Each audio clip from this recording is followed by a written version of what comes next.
Hi everyone. आज हम बात करेंगे इंपॉर्टेंट लेजिस्लेशंस और बिल्स के बारे में। पीटी 365 का ये हमारा लास्ट लेक्चर है। पॉलिटी पीटी 365 को आज हम डन कर देंगे, कवर कर देंगे। उसके बाद एक कंबाइंड वीडियो जो है वो सबका आपको एक साथ मिल जाएगा ताकि आप पीटी 365 पॉलिटी को क्विकली एक ही वीडियो से रिवाइज कर सकें। इसकी जो पीडीएफ है अगर आपको चाहिए होगी मार्क्ड वाली तो वो सीबीएसई कोर्ट के टेलीग्राम चैनल पे मिल जाएगी। नारी शक्ति वंदन इज द फर्स्ट आर्टिकल।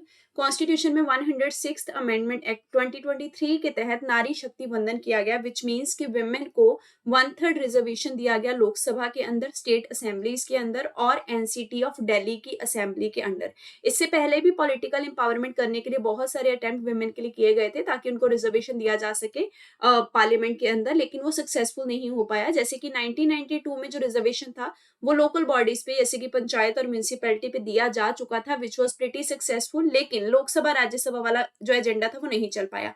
1996 में 81st अमेंडमेंट बिल आता है जिसमें विमेन को लोकसभा और स्टेट असेंबलीज में 1/3 सीट्स का रिजर्वेशन जो है वो दिया जाना था, पर ये बिल लैप्स हो जाता है। फिर 1998 में भी लैप्स होता है, 2008 में भी ऐसा बिल आया लेकिन वो लैप्स हो जाता है। तो एक चीज ध्यान रखेंगे, जो बिल है उसमें लोकसभा में, स्टेट असेंबलीज में और assembly of NCT of Delhi में रिजर्वेशन है। राज्यसभा में रिजर्वेशन नहीं है, लेजिस्लेटिव काउंसिल में रिजर्वेशन नहीं है, ठीक है, क्योंकि ये इनडायरेक्ट इलेक्शंस वाली बॉडीज हैं। अब आते हैं इसके प्रोविजंस पे एक्ट के। इस एक्ट के जो प्रोविजंस है रिजर्वेशन के, उसको ऐड करने के लिए कुछ आर्टिकल्स को अमेंड किया गया। जैसे आर्टिकल 239AA जो दिल्ली से डील करता है, इसको अमेंड करके वहां रिजर्वेशन दिया गया 1/3 सीट्स के ऊपर।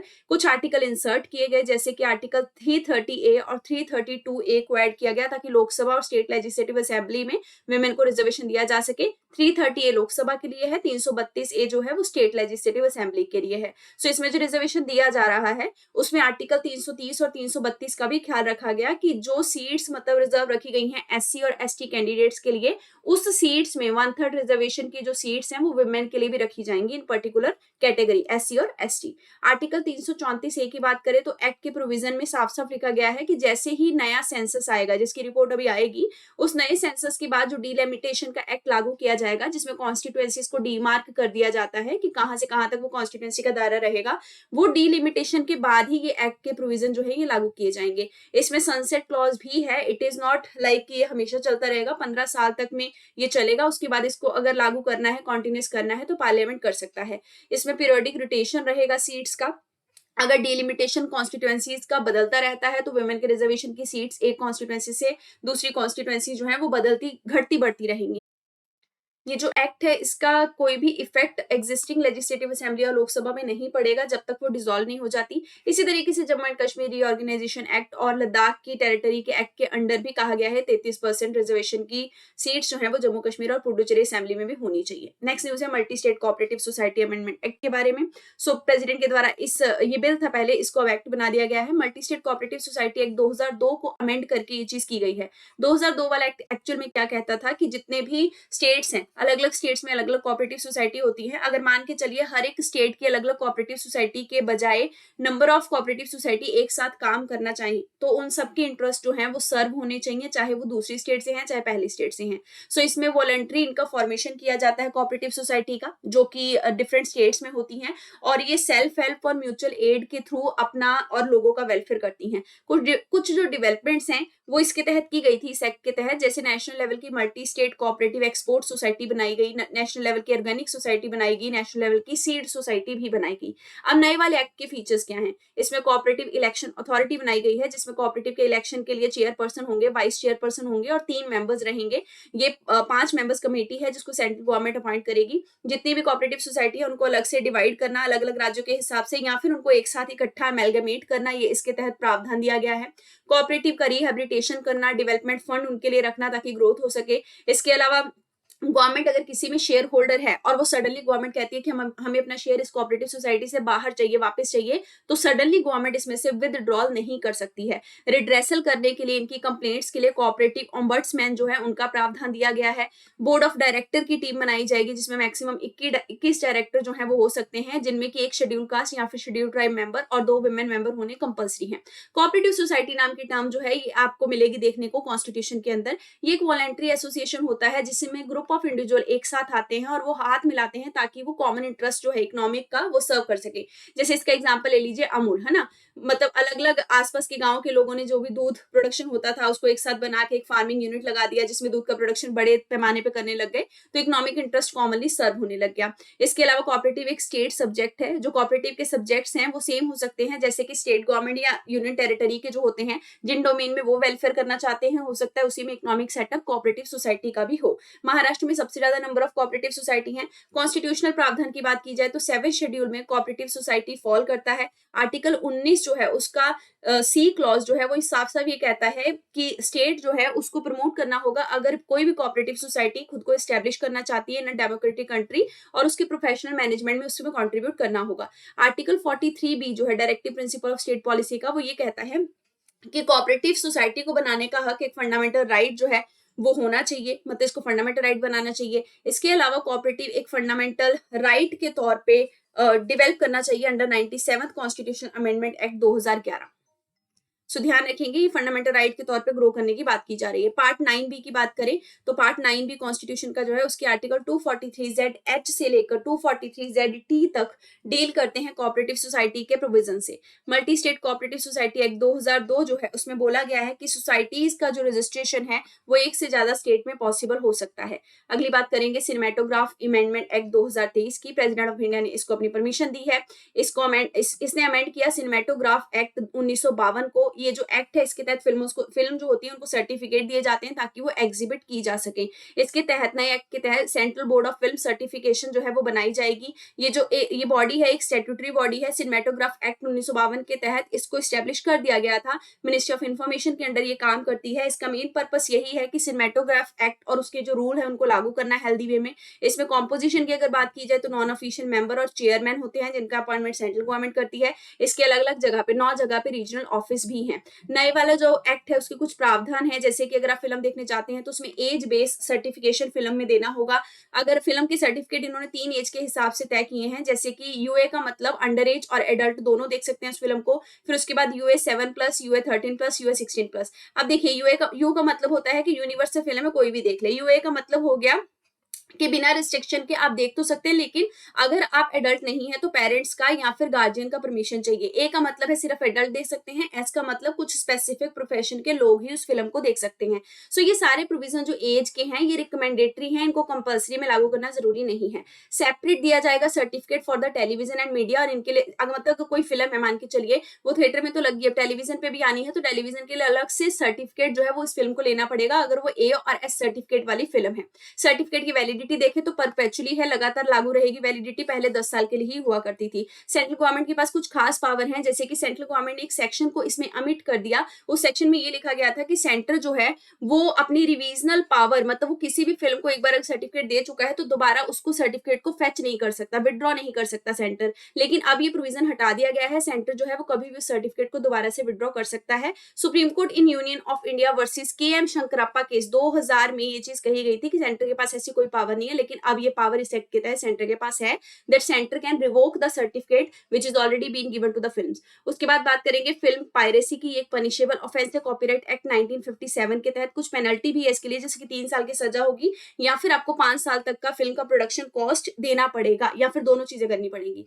ओटीटी रेगुलेशन इन इंडिया की बात करें तो digital publisher content grievance council जो है उसने हाल फिलहाल रिकमेंड किया है कि ओटीटी के खिलाफ एक प्यूनिटिव एक्शन लेना होगा। किसके तहत? इंफॉर्मेशन टेक्नोलॉजी रूल्स के तहत 2021 के तहत। तो digital publisher content grievance council है क्या? मान के चलिए ओटीटी का प्लेटफॉर्म है, किसी के बहुत ज्यादा दुख दर्द आ जाते हैं उस प्लेटफॉर्म के अंडर कि हमारा राइट टू प्राइवेसी ब्रीच हो रहा है, या फिर कह लीजिए इस पे गंदा कंटेंट दिखाया जा रहा है, जो भी कह लीजिए, वो सारे ग्रीवेंस को एड्रेस करने के लिए ये एजेंसी को सेटअप किया गया। इसको सेटअप किया गया internet and mobile association of India के अंतर्गत 2021 में।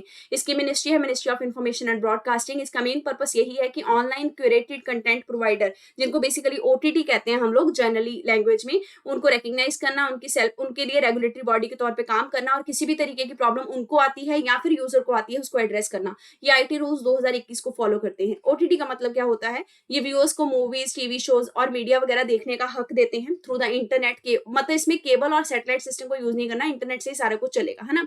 इसलिए इसका नाम रख दिया गया publishers of online curated content.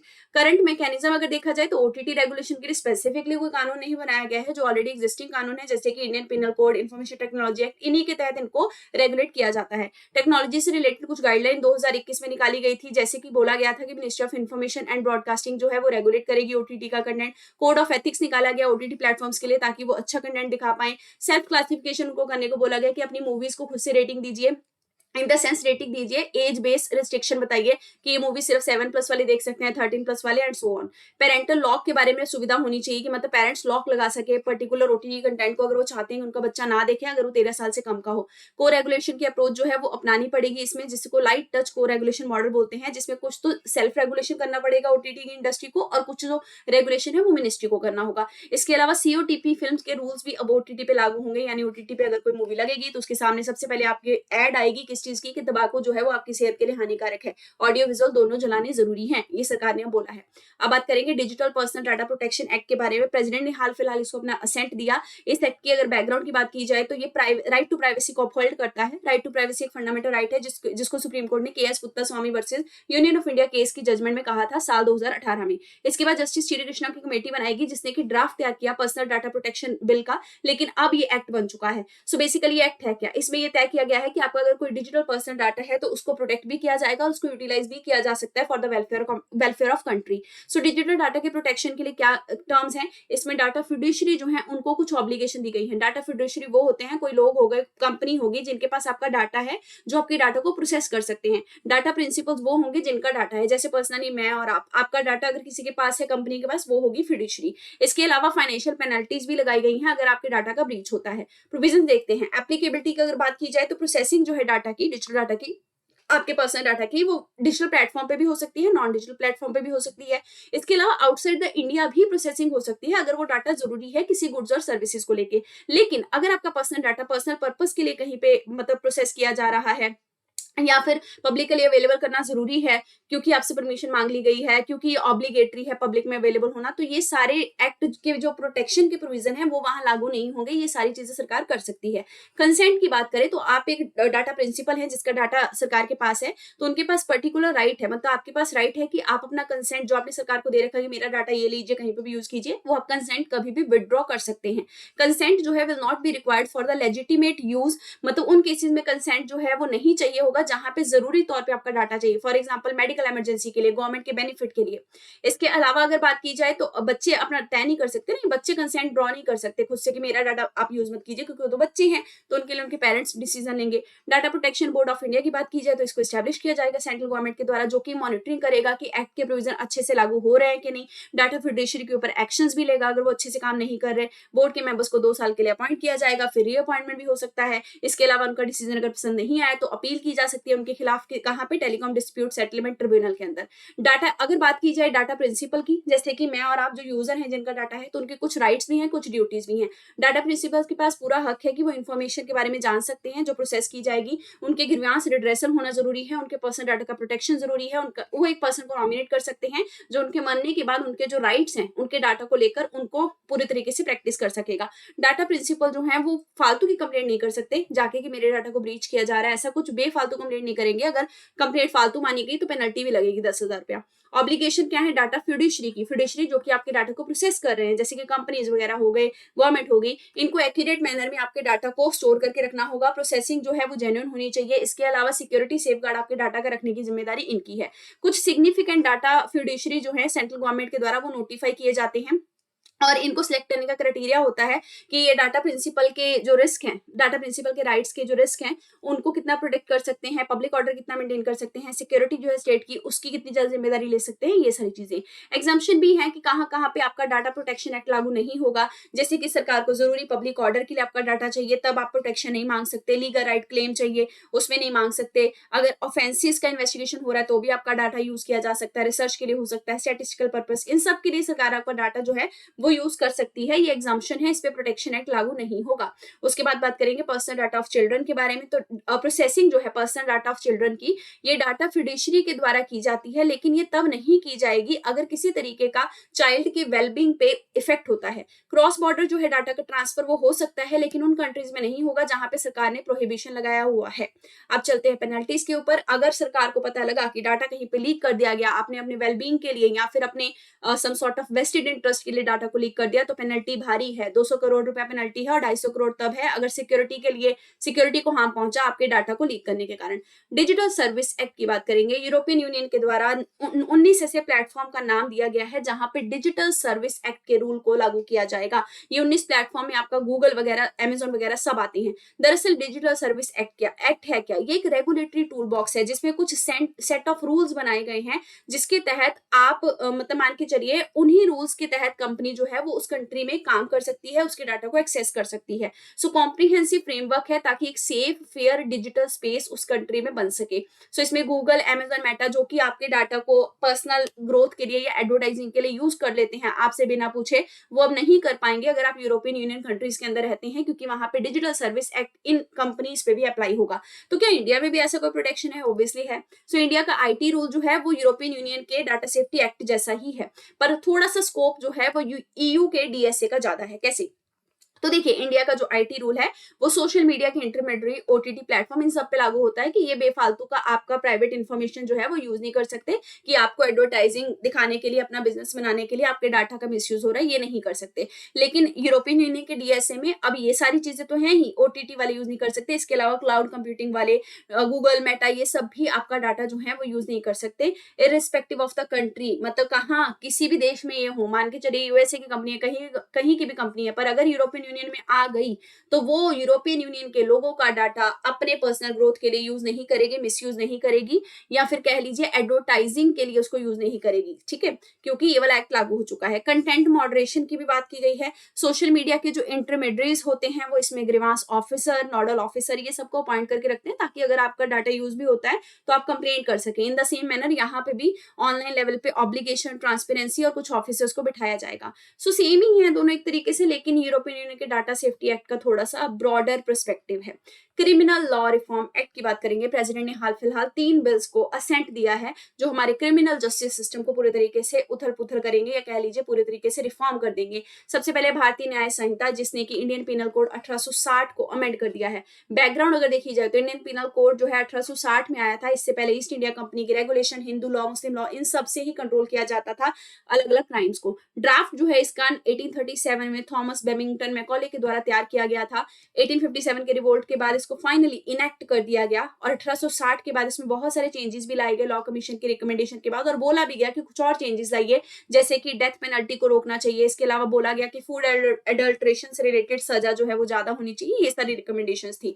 तो फाइनली नया वाला जो एक्ट आया है भारतीय न्याय संहिता, उसके कुछ प्रोविजंस हैं, जैसे कि कम्युनिटी सर्विस जो है वो एक पनिशमेंट के तौर पे अब दिया जाएगा। मतलब मान के चलिए छोटी मोटी आपने कहीं चोरी कर ली या किसी को नुकसान कर दिया, तो किसी की बाइक को ठोक दिया मान के चलिए, तो कम्युनिटी सर्विस आपको करके भरपाई करनी पड़ेगी, है ना, लोगों की सेवा कीजिए। इसके अलावा गैंगरेप विक्टिम जो होते थे उनके लिए अब जो है क्लासिफिकेशन मेजर के तौर पे उनको गिना जाएगा। अगर वो 16 से 18 साल के बीच में है तो माना जाएगा कि रेप विक्टिम मेजर है, उस हिसाब से ही एक्यूज को सजा होगी।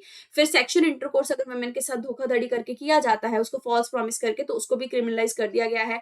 सेडिशन का जो ऑफेंस है ये बहुत इंपॉर्टेंट है। आईपीसी का सेक्शन 124 है, सेडिशन से डील करता था, अब इसको रिमूव कर दिया गया। इसकी जगह पे एक बात बोली गई है, इसकी जगह कहा गया कि आपको मतलब तब सजा हो सकती है, आईपीसी के तहत आप आ सकते हैं अगर आप किसी भी तरीके का आर्म्ड रिबेलियन करते हैं, या लोगों को एक्साइट करने की कोशिश करते हैं वायलेंस के खिलाफ, या फिर आप सेपरेटिस्ट एक्टिविटी करते हैं, या फिर देश की सोवरेनिटी और यूनिटी के ऊपर अपना सवाल उठाते हैं, तो इन सब केसेस में आईपीसी लग सकता है। इसके अलावा ऑर्गेनाइज्ड क्राइम अगर आप करते हैं, किडनैपिंग, एक्सटॉर्शन, कॉन्ट्रैक्ट किलिंग, इन सब पे ये लगेगा। मर्डर के ऊपर लगेगा। अगर ये मॉब लिंचिंग का केस है, देखिए मॉब लिंचिंग होता है ना, बहुत सारी भीड़ एक साथ मिलके एक आधे लोग को मार देती है, तो भीड़ ने मारा तो पता नहीं लगता किसने क्राइम किया। अब यहाँ लिखा हुआ है कि अगर किसी ग्रुप के द्वारा रेस के बेस पे, कास्ट के बेस पे, community, sex, place of birth, language, किसी के भी बेस पे अगर आपने किसी को मारने की कोशिश की भीड़ बनाकर, तो भीड़ में जितने भी लोग हैं सबको सजा होगी। सजा 7 साल की, उससे ज्यादा भी हो सकती है। अगर आपने मर्डर कर दिया तो डेथ और लाइफ इंप्रिजनमेंट है। अगर मान के चलिए बहुत बुरे से हर्ट किया है तो 7 साल की सजा है। भारतीय नागरिक सुरक्षा संहिता की बात करें तो इसने क्रिमिनल प्रोसीजर कोड 1973 को अपडेट किया है, सो रिप्लेस कर दिया है बेसिकली। अगर बात की जाए क्रिमिनल प्रोसीजर कोड की, तो इसको 1861 में इनेक्ट किया गया था ब्रिटिशर्स के अंडर। उसके बाद 1872 में इसको अमेंड किया गया, 1882 में भी अमेंड किया गया, फाइनल अमेंडमेंट हुआ 1973 के अंदर, जब बेसिकली इसको बड़े पैमाने पे रिवाइज किया गया। अब ये 1973 वाला भी रिप्लेस हो गया और 2023 का कोड आ चुका है।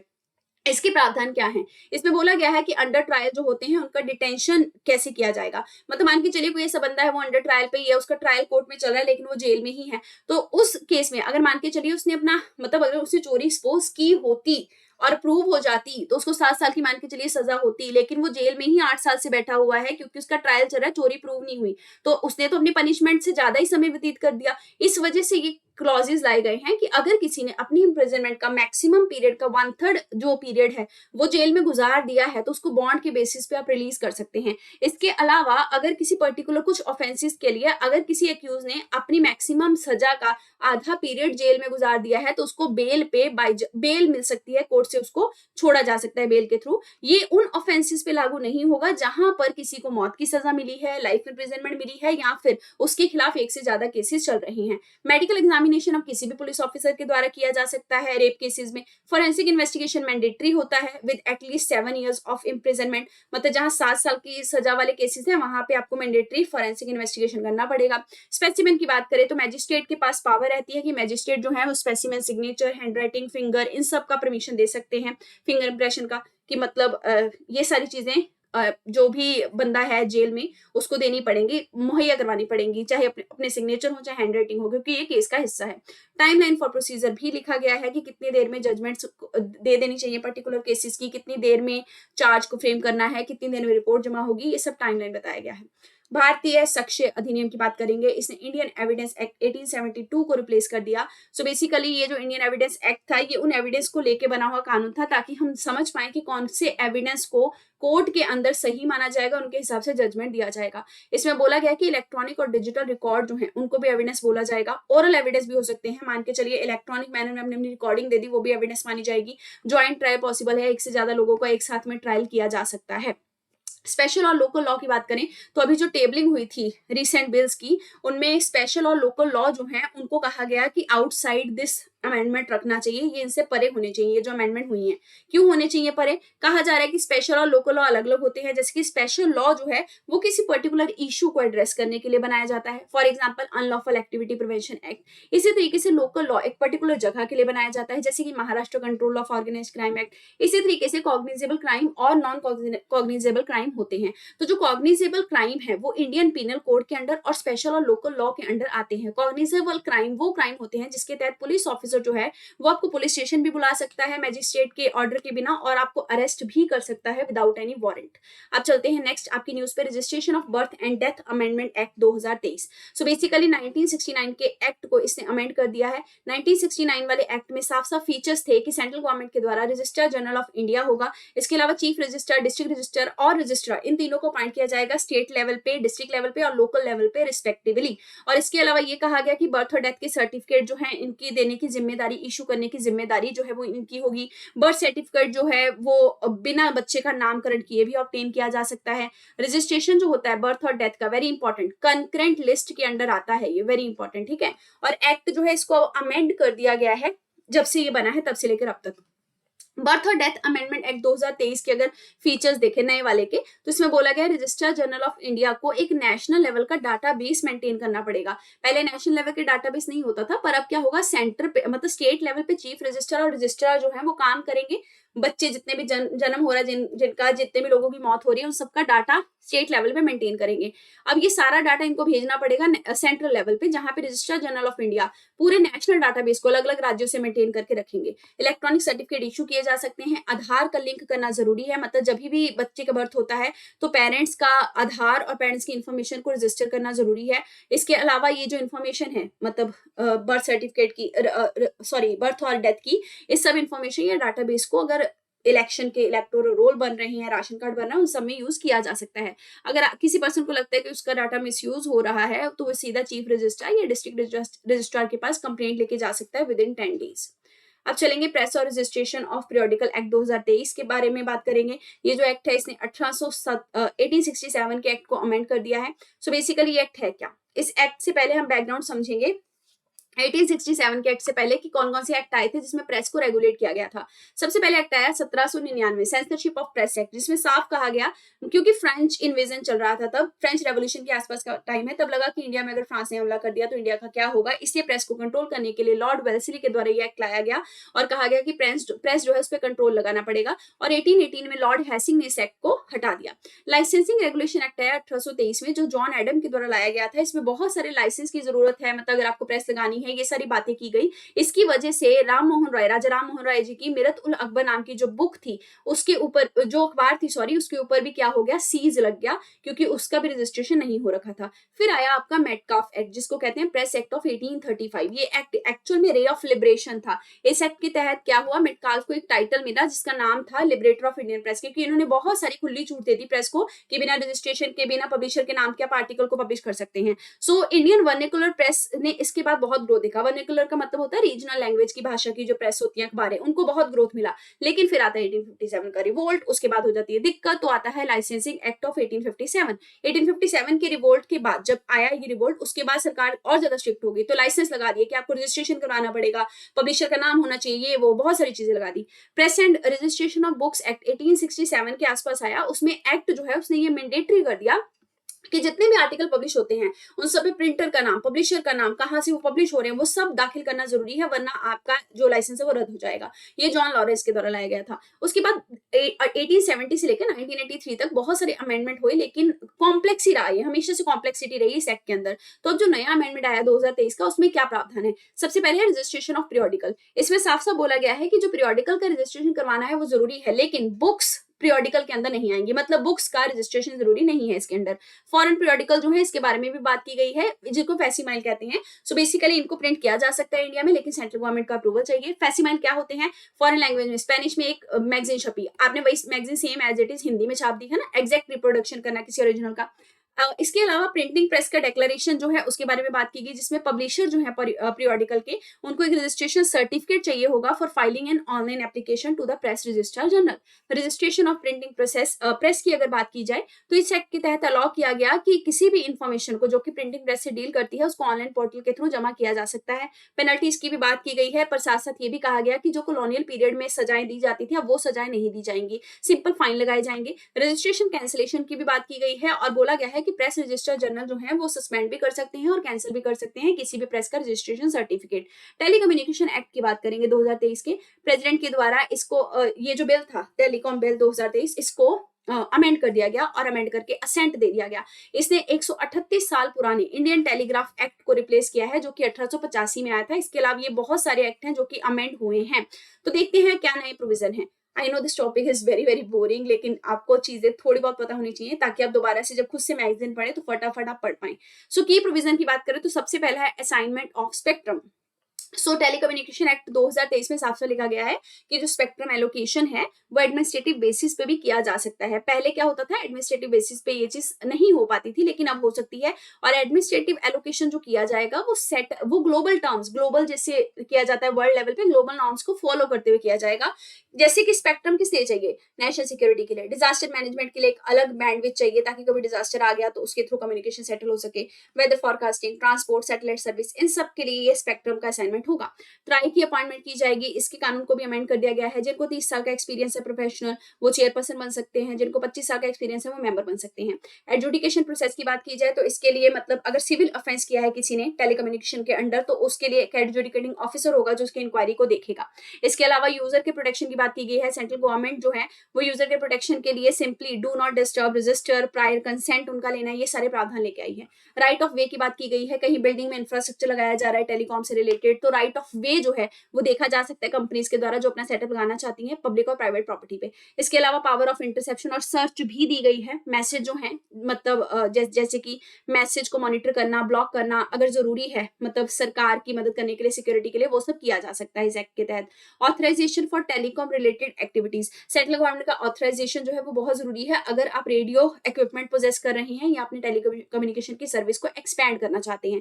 ओटीटी के रेगुलेशन की भी बात जो है वो इसमें करने की बात कही गई थी, लेकिन ओटीटी प्लेटफॉर्म को अभी टेलीकम्युनिकेशन एक्ट के अंदर लाया नहीं गया है। कुछ और प्रोविजन की बात की जाए तो डिजिटल भारत निधि और ट्रस्टी सोर्स रिजीम, ये दो प्रावधान है। डिजिटल भारत निधि जो बिल है उसने यूनिवर्सल सर्विस ऑब्लिगेशन फंड को डिजिटल भारत निधि कह के संबोधित कर दिया है, इसका नाम बदल दिया है।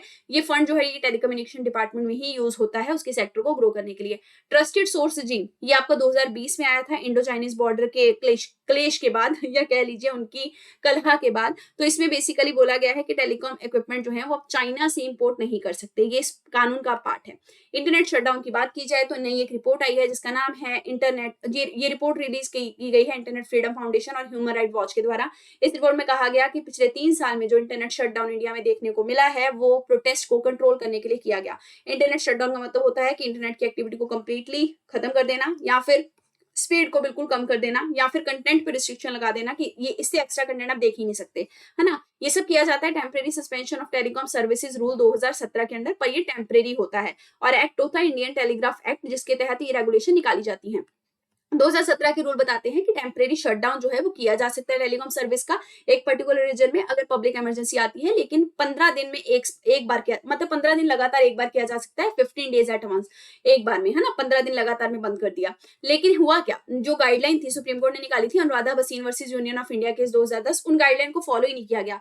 मतलब कई बार तो 15 दिन से ज्यादा तक भी लगातार 3-3 महीने तक भी इंटरनेट बंद रखा गया। इन्होंने बोला था सुप्रीम कोर्ट ने कि ये जो टेम्परेरी क्लॉज है इसको टेम्परेरी यूज करो, लगातार मत बनाओ, और टेम्परेरी ड्यूरेशन के लिए ही सस्पेंशन होना चाहिए और किसी नेसेसरी कंडीशन के ऊपर होना चाहिए सस्पेंशन नेट का। ऐसा नहीं कि इंटरनेट ऐसे ही बंद कर दिया और ये जुडिशियल रिव्यू के अंदर आएगा अगर आपने सस्पेंड किया है इंटरनेट। तो कोर्ट ने ये भी कहा कि freedom of speech and expression और फ्रीडम ऑफ ट्रेड ये हर किसी का हक है अंडर आर्टिकल 19, तो इसको वायलेट नहीं करना चाहिए बाय कंट्रोलिंग द इंटरनेट, क्योंकि इंटरनेट से लोगों के धंधे भी बंद हो जाते हैं, ट्रेड पे भी इम्पैक्ट पड़ता है।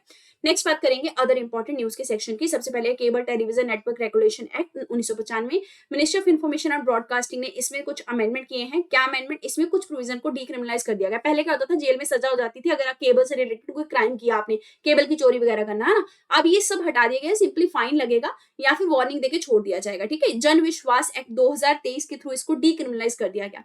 एडवोकेट अमेंडमेंट एक्ट की बात करें तो इसमें एक्ट ऑफ टाउट जो है उसको पनिशेबल कहा जाएगा। एक्ट ऑफ टाउट माने ठगी बोल दीजिए। टाउट एक वो पर्सन होता है जो ठग होता है, जो कि जगह जगह पे जाके जो वकील होते हैं उनसे पैसा लेकर उनकी पोजीशन को, उनकी एम्प्लॉयमेंट को वहां पे सुरक्षित करने की कोशिश करता है। तो अगर ऐसी कोई कंडीशन पाएगी ना कोर्ट के आसपास तो फिर सिंपली टाउट कंसीडर करके उसको पनिश कर दिया जाएगा। ये प्रावधान नए अमेंडमेंट में आया है।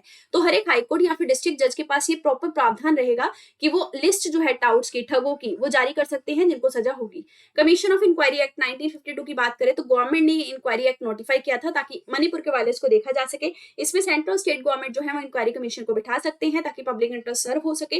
सेंट्रल गवर्नमेंट के द्वारा कमीशन जो है वो सेंट्रल गवर्नमेंट की सेंट्रल लिस्ट और कंकरेंट लिस्ट जो शेड्यूल 7 में है उसके तहत में जो क्राइम है उनकी इंक्वायरी करेगा। स्टेट गवर्नमेंट जो है वो शेड्यूल 7 के स्टेट लिस्ट और कंकरेंट लिस्ट इन दोनों के तहत इंक्वायरी बिठा सकती है, ठीक है। और कमीशन के पास पावर रहेगी सिविल कोर्ट की। फॉरेन कंट्रीब्यूशन रेगुलेशन एक्ट की बात की जाए तो मिनिस्ट्री ऑफ होम अफेयर्स के अंडर ये एक्ट आता है, जिसके तहत एक केयर इंडिया नाम की ऑर्गेनाइजेशन का लाइसेंस रद्द कर दिया गया क्योंकि कहा गया कि फॉरेन कंट्रीब्यूशन रेगुलेशन एक्ट का उन्होंने वायलेशन किया था। फॉरेन कंट्रीब्यूशन रेगुलेशन एक्ट 1976 में आया था, जिसका मेन पर्पस ये था कि फॉरेन जो डोनेशन होती है, मतलब फॉरेन से की कोई कंपनी बैठी हुई है यहाँ पे इंडिया में किसी कंपनी को पैसा भेज रही है, तो उसका मेन इंटेंशन कंपनी को पैसा भेजना नहीं है, यहाँ पे वायलेंट प्रोटेस्ट करवाना है। तो ये तो गलत चीज हुई ना, इसीलिए एक्ट लाया गया था ताकि फॉरेन डोनेशन कंट्रोल की जा सके कि किस तरीके से वो हमारे देश में डोनेशन आ रही है, किस इंटेंशन के साथ। इसको 2010 में अमेंड करके सरकार को और भी ज्यादा पावर दे दी गई ताकि नेशनल इंटरेस्ट सर्व हो सके। फिर 2020 में फिर से अमेंडमेंट किया गया और गवर्नमेंट के पास अब ज्यादा टाइट कंट्रोल है ताकि एनजीओ जो फंड पाते हैं फॉरेन से उन पर निगरानी रखी जा सके। एनिमी प्रॉपर्टीज की बात करेंगे, ये वो प्रॉपर्टीज होती हैं जो किसी एनिमी कंट्री, एनिमी कंपनी या एनिमी पर्सन की होती हैं। अब एनिमी क्या है, देखिए डिफेंस ऑफ इंडिया एक्ट 1962, 1971 इनके रूल्स के तहत जिन भी देशों को हमने एनिमी डिक्लेयर कर रखा है उनको हम मानेंगे उनकी अगर प्रॉपर्टी है यहाँ पे वो है एनिमी प्रॉपर्टी। इसका जो रेगुलेशन है वो एनिमी प्रॉपर्टी एक्ट 1968 के तहत किया जाता है और इसके जो कस्टोडियन है वो मिनिस्ट्री ऑफ होम अफेयर्स रहते हैं। 2017 में इसमें अमेंडमेंट किया गया था ताकि एनिमी की जो प्रॉपर्टी है वो एक एनिमी से दूसरे एनिमी में ट्रांसफर की जा सके। Trust me if you can, मैंने इसकी पार्ट की रिकॉर्डिंग ऑलरेडी कर दी थी और उसमें बहुत सारा नॉइस था और मैं बहुत ज़्यादा दुखी हूँ इस बात से कि मुझे दोबारा से फिर से रिकॉर्ड करना पड़ेगा। Anyways I can do this और करते हैं, चलिए स्टार्ट। अब 7 टॉपिक है हमारा पीटी पॉलिटी 365 जो चल रहा है हमारा पीटी का उसका। तो ये जो टॉपिक है ये बेसिकली कॉन्स्टिट्यूशनल, स्टैट्यूटरी और एग्जीक्यूटिव बॉडीज के लिए है। इसमें जो रेड मार्किंग है वो पहले वाली रिकॉर्डिंग की थी, now we will use the blue marking, जो कि अब आपको सुनाई देगी और समझ में आएगी, है ना। सबसे पहला है लोकपाल। लोकपाल के बारे में बात करेंगे तो हाई लेवल सर्च कमेटी ने लोकपाल के चेयरपर्सन और मेंबर्स जो होते हैं उनकी रिसीविंग जो होती है एप्लीकेशन की डेट उसको एक्सटेंड कर दिया है। जैसे लोकपाल जो है वो बेसिकली जो टर्म जो है ये 1966 में एल एम सिंघवी के द्वारा दी गई थी और पहली बार इसको एडमिनिस्ट्रेटिव रिफॉर्म कमीशन में मेंशन किया गया था। जैसे लोकपाल होते हैं ना सेंटर में करप्शन को हैंडल करने के लिए, ऐसे ही लोकायुक्त होते हैं स्टेट में करप्शन को हैंडल करने के लिए। कुछ राज्यों में ऑलरेडी लोकायुक्त हैं जैसे महाराष्ट्र में, केरला में। इसके अलावा ये क्या करते हैं, ये चीफ मिनिस्टर हो, मिनिस्टर्स हो, एमएलए, कोई भी स्टेट गवर्नमेंट का एम्प्लॉइज, इवन प्राइवेट एंटिटीज जो भी होती हैं कुछ जैसे कि रिलीजियस इंस्टीट्यूशन, अगर इन्होंने कोई क्राइम किया तो उनके खिलाफ ही एक्शन लेते हैं। लोकपाल एक नेशनल एंटी करप्शन ऑम्बड्समैन है जिसका मेन पर्पस है पब्लिक सर्वेंट्स के खिलाफ लोकपाल लोकायुक्त एक्ट 2013 के अंडर में करप्शन के केसेस को और कंप्लेंट्स को हैंडल करना। एक्ट के हिसाब से ये है कि एक डायरेक्टर ऑफ इंक्वायरी होंगे जिनकी जो पोस्ट है वो ज्वाइंट सेक्रेटरी से कम नहीं होनी चाहिए, रैंकिंग जो है वो गवर्नमेंट के द्वारा अपॉइंट किए जाएंगे। वो सबसे पहले सेंट्रल विजिलेंस कमीशन को अगर कोई कंप्लेंट उनके पास आती है तो इंक्वायरीज करवाने के लिए भेजेंगे, मतलब कहेंगे कि सीवीसी को वेरीफाई कीजिए इसको इंक्वायरी करके कि ये कंप्लेंट सही है कि नहीं, है ना। पर अभी तक क्या हुआ है, 2019 के एक्ट के बाद से डायरेक्टर ऑफ इंक्वायरी को अपॉइंट नहीं किया गया है। लोकायुक्त एंड लोकपाल एक्ट 2013 के कुछ खास प्रोविजन ध्यान रखने हैं आपको। कॉम्पोजिशन की बात करें तो चेयरपर्सन और मैक्सिमम 8 मेंबर्स हो सकते हैं, जिसमें 50% जुडिशियल मेंबर होंगे और 50% एससी, एसटी, ओबीसी, माइनॉरिटी और वुमेन में से होंगे। टेनर की बात की जाए तो टर्म जो है वो 5 ईयर्स की होगी या फिर 70 साल के होने तक ये उस पोस्ट पे रह सकते हैं। इनको अपॉइंट करने के लिए एक सिलेक्शन कमेटी होती है। सिलेक्शन कमेटी जो होती है वो सुप्रीम कोर्ट के रिकमेंडेशन से बनाई जाती है। इसमें प्राइम मिनिस्टर जो है वो चेयरपर्सन होते हैं, लोकसभा के स्पीकर मेंबर होते हैं, leader of opposition, chief justice of India और एक एमिनेंट जूरिस्ट ये भी मेंबर होते हैं। इसके अलावा प्रेसिडेंट के द्वारा ही लोकपाल का अपॉइंटमेंट जो है वो किया जाता है। लोकपाल एक्ट 2013 के अंडर डिपार्टमेंट ऑफ पर्सोनल जो है उसको बेसिकली उन कैंडिडेट की लिस्ट को तैयार रखना पड़ता है जो इंटरेस्टेड है चेयरपर्सन बनने के लिए लोकपाल के अंदर। कॉन्फिकेशन ऑफ प्रॉपर्टी की बात करेंगे तो मतलब अगर प्रोसिक्यूशन या किसी के खिलाफ कोई इंक्वायरी चल भी रही है, इन बिटवीन भी इंक्वायरी के चलते चलते भी अगर इंसान को लग रहा है कि उसने करप्शन किया है, लोकपाल को, इंसान को तो क्या ही अगर लोकपाल को लग रहा है कि उसने करप्शन किया है तो करप्ट मींस के अंडर ये चीज बोलते हैं कि हाँ करप्शन हुआ है, चांसेस हैं, प्रोसिक्यूशन पेंडिंग होते हुए भी उस इंसान की, सामने वाले की जिसने करप्शन किया है, प्रॉपर्टी जो है वो जब्त की जा सकती है। 60 डेज होता है इंक्वायरी को कंप्लीट करने का पीरियड और 6 महीने का इन्वेस्टिगेशन जो है वो सीबीआई को करना पड़ता है। दरअसल लोकपाल खुद से इन्वेस्टिगेट नहीं करते, अपने केसेस को सीबीआई को, सीवीसी को सौंप देते हैं। तो 6 महीने के अंदर सीबीआई इंक्वायरी करती है। कभी कभी सीबीआई जो है वो 6 महीने से ज्यादा का टाइम मांग सकती है, लेकिन उसके लिए रिटर्न रिक्वेस्ट करना पड़ता है। अगर पावर की बात की जाए कि सीबीआई के पर्सपेक्टिव में क्या पावर है, तो जब सीबीआई के पास लोकपाल ने कोई इंक्वायरी भेजी हुई है तो सीबीआई के ऑफिसर को आप ट्रांसफर नहीं कर सकते without considering the thought of Lokpal. तो इसमें उनका जो मत है वो जरूरी हो जाता है। रिमूवल की बात करें तो लोकपाल के मेंबर्स और चेयरपर्सन जो है प्रेसिडेंट के द्वारा रिमूव किए जा सकते हैं। इसके लिए इंक्वायरी बिठाई जाती है सुप्रीम कोर्ट के द्वारा। और ध्यान रखेंगे जो पिटीशन है उसमें लगभग 100 एमपी के साइन होने चाहिए, तभी जाके ये पिटीशन एक्सेप्ट होगा और फिर इसके ऊपर चर्चा होगी। लोकपाल के जुरिस्डिक्शन कहाँ दायरा है इनका, किस किस को हैंडल करते हैं करप्शन के केसेस में, प्राइम मिनिस्टर को, मिनिस्टर्स को, एमपी को, group A B C D के ऑफिसर्स को जो सेंट्रल गवर्नमेंट के अंदर है, इवन कोई सोसाइटी, ट्रस्ट या बॉडी भी हो जिसको फॉरेन कंट्रीब्यूशन मिल रहा है 10 लाख से ऊपर का, उसको भी ये हैंडल करते हैं। अगली बात करेंगे डिलिमिटेशन कमीशन की। सो बेसिकली डिलिमिटेशन कमीशन जो होता है ये हमारी जो कॉन्स्टिट्यूएंसीज होती हैं जहां इलेक्शंस होते हैं उनके दायरे को तय करता है कि कौन सी कॉन्स्टिट्यूएंसी का हद जो है वो कहां तक रहेगा।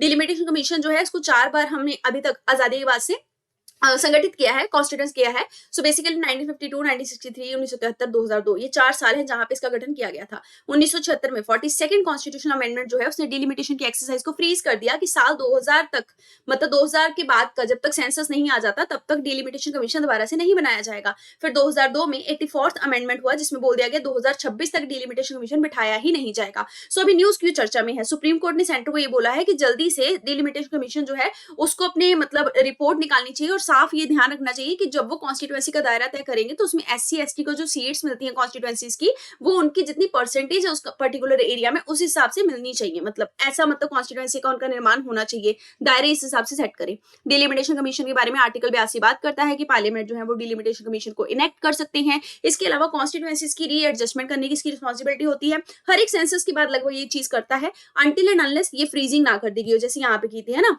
इनके जो डिसीजन है वो फाइनल होते हैं और किसी भी कोर्ट में चैलेंज नहीं किए जा सकते हैं। इसके अलावा ध्यान रखेंगे आपकी कॉम्पोजिशन जो होता है इसमें सुप्रीम कोर्ट के जज होते हैं जो कि करंट और रिटायर होने चाहिए, जो चेयरमैन के तौर पर एक्ट करते हैं। फिर chief election commissioner of India या फिर इलेक्शन कमिश्नर जो उनके द्वारा नियुक्त किए जाते हैं, कभी कभी नॉमिनेट वो मेंबर हो सकते हैं, साथ में रिस्पेक्टिव स्टेट इलेक्शन कमिश्नर भी मेंबर हो सकते हैं। अगली बात करेंगे ईडी की, डायरेक्टोरेट ऑफ इन्फोर्समेंट के बारे में। ईडी आप कभी भी हिंदू, द इंडियन एक्सप्रेस, कोई भी न्यूज़पेपर पढ़ते होंगे ना, ईडी के बारे में आपको हमेशा दिखता हो ईडी वर्ड, है ना। ईडी है क्या? इन्वेस्टिगेटिंग एजेंसी है। किस चीज का इन्वेस्टिगेशन करेगी? करप्शन का ही करेगी, फ्रॉड का ही करेगी, लेकिन कुछ अलग लेवल पे, अलग एक्ट के तहत करेगी। सो बेसिकली इसको department of revenue, ministry of finance के अंडर 1952 में बनाया गया था। इसमें ईडी डायरेक्टर जो है वो इसको हेड करते हैं। इनका अपॉइंटमेंट सीवी एक्ट 2003 के अंडर किया जाता है। 2 साल का इनका टेन्योर होता है और 3 बार इनको साल साल करके एक्सटेंशन दिया जा सकता है। फंक्शंस, यानी कि मैंने बोला कि किसके तहत केसेस देखेगी, तो अगर फॉरेन एक्सचेंज मैनेजमेंट एक्ट है उसके अंदर किसी ने धांधली कर दी, उसका भी एक्शन देखेगी। मनी लॉन्ड्रिंग के केसेस को देखती है। फ्यूजिटिव इकोनॉमिक ऑफेंडर एक्ट के अंदर जो भी मुस्लिम खान को देखती है, जैसे विजय माल्या हो गए, conservation of foreign exchange, smuggling, इनकी एक्टिविटीज के ऊपर भी एक्शन लेती है। सुप्रीम कोर्ट ने यह कहा कि जो थर्ड एक्सटेंशन ईडी के चीफ को इस बार दिया जा रहा है वो इनवैलिड है, जबकि यहाँ लिखा हुआ है कि 3 एनुअल एक्सटेंशन दिए जा सकते हैं, एक एक साल करके 3 बार एक्सटेंशन दे सकते हो कि बन जाओ भाई चीफ, है ना। अब बात करेंगे पावर्स की कि ईडी की पावर क्या है। सबसे पहली पावर है एसेट को सीज करना। सेकंड है ये समन कर सकते हैं किसी को भी, ये सिविल कोर्ट की तरह खुद से एक्ट करते हैं क्योंकि ये केसेस को डील करते हैं। इनके पास अरेस्ट की भी पावर होती है। इवन अगर पुलिस स्टेशन में एफआईआर नहीं भी दाखिल की गई तब भी इन कानूनों के तहत, मनी लॉन्ड्रिंग का कानून और फॉरेन एक्सचेंज मैनेजमेंट एक्ट के तहत, ये जारी कर सकते हैं आदेश कि इस बंदे को उठा लो भाई, इसको जेल में डालना है ना। रिकॉर्ड एडमिसिबिलिटी, 2022 में सुप्रीम कोर्ट ने ये कहा कि ईडी की जो भी रिपोर्ट होती है उसको एविडेंस माना जाएगा कोर्ट के अंदर। ये फाइन पेनल्टी वगैरह भी लगाते हैं कई बार फॉरेन एक्सचेंज मैनेजमेंट एक्ट के अंदर। अब बात करेंगे सीबीआई की। तमिलनाडु ने जनरल कंसेंट जो है सीबीआई को वो विड्रॉ कर लिया है। अब देखिए सीबीआई जो है वो कहीं पे भी जाके, मतलब किसी भी जगह जाके ऐसे ही कोई क्राइम को हैंडल करने नहीं लग जाते हैं। इनको जनरल कंसेंट और स्पेशल कंसेंट, 2 तरीके के कंसेंट चाहिए होते हैं। दरअसल ये माना जाता है कि जब तक कोई राज्य निगेट नहीं करता, मना नहीं करता, तब तक हर एक राज्य के द्वारा सीबीआई को क्या दिया गया है? जनरल कंसेंट दिया गया है कि आओ कोई भी केस जो है जिसके बारे में आपको लगता है आपकी जरूरी है टिप्पणी, उसको आप हैंडल कर लो, या फिर सुप्रीम कोर्ट ने अगर भेज दिया कि जाके इस केस को उस राज्य में हैंडल करो तो कर सकते हो। अगर किसी स्टेट ने कह दिया कि जनरल कंसेंट हम विड्रॉ कर रहे हैं तो फिर सीबीआई को दिक्कत हो जाती है। स्पेशल कंसेंट एक अलग होता है। इसमें क्या होता है कि स्टेट गवर्नमेंट में अप्लाई करना पड़ता है सीबीआई को सबसे पहले जाने के लिए उस राज्य में, जबकि जनरल में ऐसा नहीं होता। और स्पेसिफिक कंसेंट अगर नहीं दिया जाता है सीबीआई को और सीबीआई फिर भी उस राज्य में चली जाती है किसी केस की इंक्वायरी को लेकर, तो लोकल पुलिस सीबीआई के साथ कोऑपरेट नहीं करती है, यानी कि लोकल पुलिस की पावर सीबीआई जो है वो यूज नहीं कर सकती है। और ध्यान रखेंगे सीबीआई का इन्वेस्टिगेशन जो है उसमें, मतलब सीबीआई करती क्या है? एंटी करप्शन के केसेस को देखती है। सुप्रिटेंडेंट जो है सीबीआई के, वो प्रिवेंशन ऑफ करप्शन एक्ट 1988 के अंदर आने वाले सारे केसेस को कई बार देखते हैं। इसके अलावा सीवीसी के अंडर, सेंट्रल विजिलेंस कमीशन जो है उसके अंडर जो केसेस आते हैं उनकी हैंडलिंग भी, मतलब उनका एक तरीके से बोल लीजिए तहकीकात भी सीबीआई करती है। स्पेशल क्राइम की बात की जाए तो जैसे किसी राज्य में किसी जगह सीरियस और ऑर्गेनाइज क्राइम हो गया तो जो सीबीआई है उसके पास पावर रहती है उस क्राइम को हैंडल करने की। इकोनॉमिक ऑफेंस को भी कई बार ये देखती है, जैसे मनी लॉन्ड्रिंग वगैरह को, लेकिन इसकी खास जिम्मेदारी लगभग ईडी के पास ही होती है जो हमने पीछे पढ़ा। सुमोटो की बात करेंगे कि बार खुद से भी एक्शन ले सकती है सीबीआई कि मैं जाके इंक्वायरी करूंगी, लेकिन ये सिर्फ यूनियन टेरिटरी के केस में कर सकती है। इसके अलावा सेंटर जो है उसके पास पावर होती है कि वो सीबीआई को जाके बोले कि किसी भी राज्य में जाके ये वाला केस जो है देखिए, पर उसके लिए राज्य का कंसेंट जरूरी होता है। अगर सुप्रीम कोर्ट, हाई कोर्ट ने बोल दिया सीबीआई को कि ये वाला केस जाके उस राज्य में देखिए, तो फिर कोई कुछ नहीं बोल सकता, तो फिर राज्य का कंसेंट भी नहीं चाहिए क्योंकि कोर्ट इज माई बाप, है ना। अब चलते हैं आगे। जनरल कंसेंट की बात करें तो जैसा मैंने आपको बोला, जनरल कंसेंट जो है वो Delhi special police establishment act 1946 के सेक्शन 6 के अंडर आता है और इसी के अंडर सीबीआई अपनी पावर भी विड्रॉ करता है। जनरल कंसेंट हमेशा बाय डिफॉल्ट माना जाता है कि हर एक राज्य ने वो दे ही रखा है अनटिल एंड अनलेस वो विड्रॉ नहीं कर लेते, जैसे कि वेस्ट बंगाल, मिजोरम और पंजाब ने विड्रॉ कर लिया। कुछ एक्सेप्शन है जनरल कंसेंट की, वही वाली कि सुप्रीम कोर्ट और हाई कोर्ट चाहे तो जनरल कंसेंट के बिना भी, और विड्रॉ हो भी गया किसी राज्य का उस कंसेंट से, तब भी सीबीआई को बोलेंगे कि जाके वहां पे ये वाला केस जो है वो आप देखिए, इन्वेस्टिगेट कीजिए। सो ये कंसेंट का जो पावर है आप कह सकते हैं, सीबीआई को जो देने वाला कंसेंट का पावर वो हाई कोर्ट के पास बहुत ज्यादा है, सुप्रीम कोर्ट के पास, है ना। सीबीआई की बात की जाए तो 1963 में मिनिस्ट्री ऑफ पर्सनल के अंडर इसको एस्टैब्लिश किया गया था। Delhi special police establishment act 1946 से ये अपनी पावर विड्रॉ करते हैं। संतानम कमेटी जो है उसकी रिकमेंडेशन पे इसको बनाया गया था। इसकी कॉम्पोजिशन की बात की जाए तो इसमें डायरेक्टर होते हैं सीबीआई के, इसमें डायरेक्टर होते हैं सीबीआई के जिनका जो अपॉइंटमेंट है वो 3 मेंबर कमेटी करती है, जिसमें प्राइम मिनिस्टर हेड होते हैं, फिर लीडर ऑफ अपोजिशन और चीफ जस्टिस ऑफ इंडिया भी होते हैं। इनका जो टेन्योर है 2 साल का होता है डायरेक्टर का। 3 एनुअल एक्सटेंशन लाइक ईडी इनको भी मिल सकती हैं। फोकस इनका क्या होता है? करप्शन के केसेस को लड़ना, वायलेंट क्राइम जो हो गए उनको लड़ना, साइबर क्राइम को भी कई बार डील करते हैं। इसके अलावा इंडिया जो है इंटरपोल का मेंबर है, इंटरनेशनल लेवल की पुलिस ऑर्गेनाइजेशन, उसमें इंडिया को रिप्रेजेंट कौन करता है? जाके सीबीआई करती है। अब बात करेंगे एनसीसी की, यानी कि नेशनल कैडेट कॉर्प्स की। तो 75वीं एनिवर्सरी जो है एनसीसी के द्वारा वो हाल फिलहाल मनाई गई है। एनसीसी जो है वो एनसीसी एक्ट 1948 के अंदर बनाई गई थी। पंडित एचएन कुंजरू कमेटी ने रिकमेंडेशन दिया था इसके रिगार्डिंग। इसका मेन पर्पस यही है कि स्कूलों में जो बच्चे पढ़ते हैं स्कूल कॉलेज में उनको मिलिट्री लेवल के लिए, सभ्य लेवल के लिए तैयार करना, सिविलाइज्ड बनाना और थोड़ा सा मतलब नेशनल मूवमेंट के लिए उनको तैयार करना। तो ध्यान रखेंगे एम यही होता है, ऑर्गेनाइज्ड ट्रेनिंग दी जाती है, यूथ को मोटिवेट किया जाता है ताकि वो किसी भी स्फीयर ऑफ लाइफ में अगर जाते हैं तो उनमें सारी लीडरशिप के गुण जो हैं, ये क्वालिटीज वो हमेशा रहें। तीन ट्राई सर्विस ऑर्गेनाइजेशन है, आर्मी, नेवी और एयर विंग। इसका हेडक्वार्टर जो है वो नई दिल्ली के अंदर है। एनसीसी जो है स्टेट लेवल पे वो 17 डायरेक्टरेट में बटी हुई है और इसके अलावा नेचर जो है इसके प्रोग्राम का वॉलंटरी है। इन्फोर्समेंट नहीं होता कि हर एक स्कूल के बच्चे को ज्वाइन करना ही है, अपनी मर्जी पे है। स्टूडेंट जो है उसके पास एक्टिव मिलिट्री एक्सरसाइज करने का भी कोई वो नहीं होता इन्फोर्समेंट कि मतलब अगर आपने एनसीसी ज्वाइन किया है तो आगे चल के आप आर्मी ही ज्वाइन करेंगे, ऐसा कोई हार्ड एंड फास्ट रूल नहीं है। एनसीसी के जो मतलब सर्टिफिकेट है वो काफी ज्यादा हालांकि काम आते हैं बच्चों को। एनसीसी वर्सेस एनएसएस दो स्कीम है, इन दोनों के बारे में डिफरेंस आपको ध्यान रखना है। एनसीसी जो है ये डिफेंस मिनिस्ट्री के अंडर आती है, जबकि एनएसएस जो है ये यूथ अफेयर मिनिस्ट्री के अंडर आती है। एस्टैब्लिशमेंट की बात करें तो इसको 1948 में एस्टैब्लिश किया गया था, एनएसएस 1969 में एस्टैब्लिश हुई थी। अब दोनों में डिफरेंस है। जो कि आपकी एनसीसी है वो यंगस्टर्स को नेशनल सर्विस और मिलिट्री करियर्स के लिए तैयार करती है, जबकि एनएसएस ऐसा नहीं करती, ये बच्चों को बस कम्युनिटी सर्विस, समाज सेवा के लिए तैयार करती है।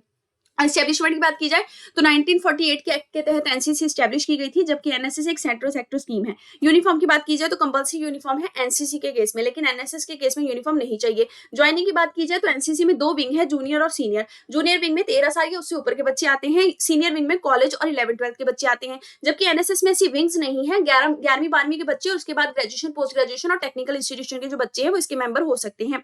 अब कुछ और इंपॉर्टेंट न्यूज। सबसे पहले competition commission of India, Ravneet Kaur जो है वो सबसे पहली वुमेन चेयरपर्सन बनी है कॉम्पिटिशन कमीशन ऑफ इंडिया की।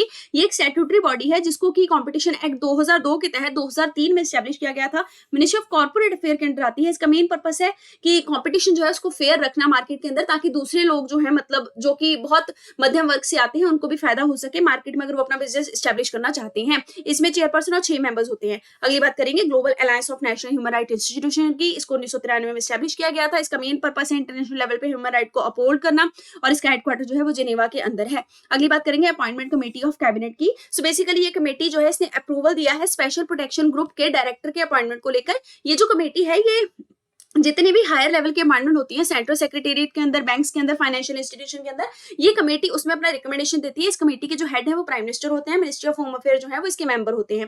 पीआईबी की बात करेंगे जिसको 100 साल हो गए एस्टैब्लिश हुए हुए। पीआईबी जो है वेरी इंपॉर्टेंट, ये एक नॉन स्टैट्यूटरी बॉडी है। सो बेसिकली इसका मेन पर्पस क्या है, ये गवर्नमेंट की प्रिंटेड और इलेक्ट्रॉनिक मीडिया के तौर पर काम करती है। सो इसका मेन पर्पस जो है वो यही है कि गवर्नमेंट और मीडिया के बीच में और पब्लिक के बीच में एक इंटरफेस के तौर पर काम करना। इसको पहले टेम्परेरी सेल के तौर पर 1919 में एस्टैब्लिश किया गया था, लेकिन बाद में 1923 में इसको परमानेंट कर दिया गया, इसीलिए अब 100 साल हो गए 2023 के हिसाब से, है ना। इसका जो प्रेजेंट नेम है वो 1946 में पड़ा है और ये ministry of information and broadcasting के अंडर आती है। अगली बात करेंगे national centre for good governance की। सो बेसिकली 24th बैच जो है मालदीवियन सिविल सर्वेंट का, वो इस सेंटर के अंदर अपनी ट्रेनिंग लेके जा चुका है। इस सेंटर को एस्टैब्लिश किया गया था 2014 में। मेन पर्पस का क्या था कि जितने भी हमारे सिविल सर्वेंट होते हैं, including our country civil servant और किसी और भी कंट्री के, उनको अच्छी गुड गवर्नेंस की ट्रेनिंग और बेस्ट प्रैक्टिसेस सिखाना। इसको हेड करते हैं कैबिनेट सेक्रेटेरिएट और ये आती है मिनिस्ट्री ऑफ पर्सनल के अंडर। अगली बात करेंगे एनआईए की, नेशनल इन्वेस्टिगेशन एजेंसी की। नेशनल इन्वेस्टिगेशन एजेंसी ने अपनी जो सर्च है वो कंडक्ट करी है और इसमें ये बोला कि लंदन में जो भी हाई कमिश्नर पे अटैक हो रहे हैं उसमें कुछ ना कुछ टेररिस्ट एक्टिविटी इन्वॉल्व है। एनआईए को एस्टैब्लिश किया गया था 2008 में जब 26/11 का अटैक हुआ था और ये नेशनल लेवल पे टेररिज्म को हैंडल करने वाली एक एजेंसी है। 2019 में इसमें अमेंडमेंट हुआ था जिसमें साफ बोला गया था कि इसके लिए एक सेशन कोर्ट जो है वो स्पेशली बनाए जाएंगे जहां पे एनआईए के जो क्रिमिनल है उनका ट्रायल चलाया जाएगा। अगली बात करेंगे कैबिनेट सेक्रेटरी की। कैबिनेट सेक्रेटरी का जो एक्सटेंशन है वो 1 साल के लिए और बढ़ा दिया गया और कैबिनेट सेक्रेटरी जो है ये हाईएस्ट पोजीशन होती है सिविल सर्विस में और सिविल सर्विस बोर्ड के चेयरपर्सन भी होते हैं। अब आते हैं अगले पार्ट पे। अगर स्पीड आपको ज्यादा लग रही हो तो 1x से कम कर लीजिएगा, ठीक है। अगली बात करेंगे इंपॉर्टेंट एस्पेक्ट ऑफ गवर्नेंस की and this is the last portion. Very good, है ना। चलिए सबसे बड़ी न्यूज है मिशन कर्मयोगी। गुड गवर्नेंस डे के मौके पे मिनिस्ट्री ऑफ पर्सनल जो है उन्होंने एक मतलब एक्सटेंडेड वर्जन जो है मिशन कर्मयोगी का वो लॉन्च किया। गुड गवर्नेंस डे 2014 से ही हम मना रहे हैं 25 दिसंबर को, क्योंकि उस दिन श्री अटल बिहारी वाजपेयी जी का बर्थडे होता है और सिटीजन सेंट्रिक गवर्नेंस को प्रमोट करना हमारा मेन उद्देश्य है। मिशन कर्मयोगी सबसे पहले आया था, इसका मेन पर्पस था सिविल सर्विस में सिविल सर्वेंट्स जो होते हैं उनमें कैपेसिटी बिल्डिंग जो है उसको बिल्डअप करना, यानी कि वो राइट नॉलेज एक्वायर करने, राइट स्किल और उसको अच्छे से यूटिलाइज कर सके for the public welfare. 6 pillar होते हैं इसकी। पॉलिसी बनाना, इंस्टीट्यूशन में ध्यान देना, कॉम्पिटेंसी डेवलप करना, डिजिटल लर्निंग सीखना, ह्यूमन रिसोर्स को अच्छे से यूज करना, मॉनिटरिंग करना अपने फ्रेमवर्क की, ये सब होता है, ठीक है। अब मिशन कर्मयोगी प्लेटफॉर्म के नए फीचर जो ऐड हुए हैं वो ध्यान रखेंगे।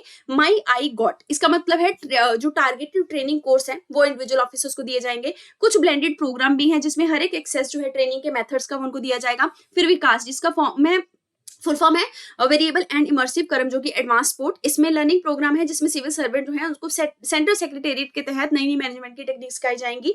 12 डोमेन का एक specific capacity building e learning course भी है जो उनको दिया जाता है। इसके अलावा प्राइवेट बॉडीज जो हैं उनसे अवार्ड कैसे वो एक्सेप्ट कर सकते हैं कैसे नहीं, उसके रूल्स वगैरह भी इसमें सिखाए जाते हैं। कर्मयोगी प्रारंभ जो है वो इसी कर्मयोगी मिशन कर्मयोगी का ही पार्ट है। ये एक ऑनलाइन प्रोग्राम है जिसमें मिनिस्ट्री ऑफ पर्सोनल जो है वो गवर्नमेंट की जितनी भी पॉलिसीज चल रही होती हैं उनको सिखाने का काम करती है। किनको सिखाया जाता है? सिविल सर्वेंट्स को, ताकि वो पहले ही समझे कि गवर्नमेंट की क्या क्या स्कीम चल रही है। सिखाई किसके थ्रू जाती है? रोजगार मेला लगा के उनको कोर्सेज प्रोवाइड करवाए जाते हैं। राइट टू इन्फॉर्मेशन की बात करेंगे। सुप्रीम कोर्ट ने सेंट्रल एंड स्टेट गवर्नमेंट को ये बोला है कि सेंट्रल इन्फॉर्मेशन कमीशन और स्टेट इन्फॉर्मेशन कमीशन की जो वैकेंसीज है उनको जल्दी से फिल करना चाहिए। राइट टू इन्फॉर्मेशन का मतलब है कोई भी इंडियन सिटीजन जो किसी भी इंफॉर्मेशन को एक्वायर कर सकते हैं, एक्सेस कर सकते हैं, पर वो इंफॉर्मेशन पब्लिक नॉलेज के लिए जरूरी होनी चाहिए और उसके ऊपर एक्सेस उनका होना चाहिए। इसकी जो एजेंसी है वो मिनिस्ट्री ऑफ पर्सोनल है जो इसको हैंडल करती है आरटीआई को। आरटीआई एक्ट जो है इसकी काफी सेक्शंस इंपॉर्टेंट है for the means purpose also. जैसे कि सेक्शन 2 बोलता है पब्लिक अथॉरिटी का मतलब ये हुआ कि कॉन्स्टिट्यूशन लॉ जो बनाता है पार्लियामेंट, नोटिफिकेशन गवर्नमेंट के द्वारा अगर कोई जारी हो रही है, इवन एनजीओ वगैरह के द्वारा भी अगर कोई इन्फॉर्मेशन निकाली जा रही है और वो एनजीओ गवर्नमेंट से फंडिंग पाता है तो ये सारी की सारी इंस्टीट्यूशंस की इन्फॉर्मेशन जो है वो पब्लिक की जा सकती है अगर सिटीजन मांगता है, अनटिल एंड अनलेस किसी तरीके का कोई क्लॉज नहीं है या रिस्ट्रिक्शन नहीं है। सेक्शन 6 बात करता है कि जो भी पर्सन इन्फॉर्मेशन को ऑब्टेन करना चाहता है उसको रिटर्न में लिखना पड़ेगा या फिर इलेक्ट्रॉनिक फॉर्म में इन्फॉर्मेशन मांगनी पड़ेगी। पीआई ऑफिसर से मांगी जाती है, पब्लिक इन्फॉर्मेशन ऑफिसर से। सेक्शन 7 एक टाइम लिमिट को सेट करता है जिसमें बोला गया है कि पीआईओ को कितनी देर में ये इन्फॉर्मेशन प्रोवाइड करनी होती है। सेक्शन 8 में कुछ एग्जाम्पशन दी गई है कि जहां जहां आप इन्फॉर्मेशन देने से मना कर सकते हैं, जैसे कि यहाँ लिखा गया है जहां पे देश की सिक्योरिटी को खतरा हो, जहां पे किसी पर्सन की लाइफ जो है वो डेंजर में हो, जहां पे कंपीटेंट अथॉरिटी को लगता हो कि अगर वो ऐसा डिस्क्लोजर करेंगे तो फॉरेन के साथ किसी कंट्री के साथ उनके रिलेशनशिप खराब हो जाएंगे, कंटेम्प्ट ऑफ कोर्ट हो जाएगा, या फिर कभी ऐसा लगता हो कि उनका रिलेशनशिप जो है मतलब किसी कंट्री के साथ खराब होने के साथ साथ उनकी मतलब जान पे बनाएगी, खुद सरकार की जान पे बनाएगी, तो इस तरीके की इन्फॉर्मेशन को मना किया जा सकता है। सो ऑफिशियल सीक्रेट एक्ट 1923 का भी एक सेक्शन है जो इसमें आता है आरटीआई के अंदर। उसमें साफ लिखा गया है कि कुछ ऐसी इन्फॉर्मेशन अगर वो सीक्रेट्स है भी तो उसको भी कभी डिस्क्लोज किया जा सकता है अगर उसको डिस्क्लोज करने से ज्यादा फायदा होगा इंस्टेड ऑफ उसको अपने पास रखना। ठीक है, अब चलते हैं सेंट्रल इन्फॉर्मेशन कमीशन के बारे में थोड़ी सी बात करेंगे। ये एक स्टैट्यूटरी बॉडी है, आरटीआई के तहत बनाई गई थी। इनका अपॉइंटमेंट प्रेसिडेंट ऑफ इंडिया के द्वारा किया जाता है एक कमेटी की रिकमेंडेशन पे, जिस कमेटी में प्राइम मिनिस्टर चेयरपर्सन होते हैं, लीडर ऑफ अपोजिशन लोकसभा के होते हैं और एक यूनियन कैबिनेट मिनिस्टर होते हैं recommended by prime minister. Tenure की बात की जाए तो 3 साल या फिर 65 साल तक का टेनर होता है। चीफ इन्फॉर्मेशन कमीशन जो है उनके अलावा सेंट्रल इन्फॉर्मेशन कमीशन में 10 से ज्यादा इन्फॉर्मेशन कमिश्नर नहीं होने चाहिए। रीअपॉइंटमेंट किसी का भी नहीं हो सकता। फंक्शंस की बात करें तो सिविल कोर्ट की पावर होती है, इनमें किसी को भी समन वगैरह दे सकते हैं। इसके अलावा किसी तरीके की जो कंप्लेंट है आरटीआई की उसको ये हैंडल भी करते हैं।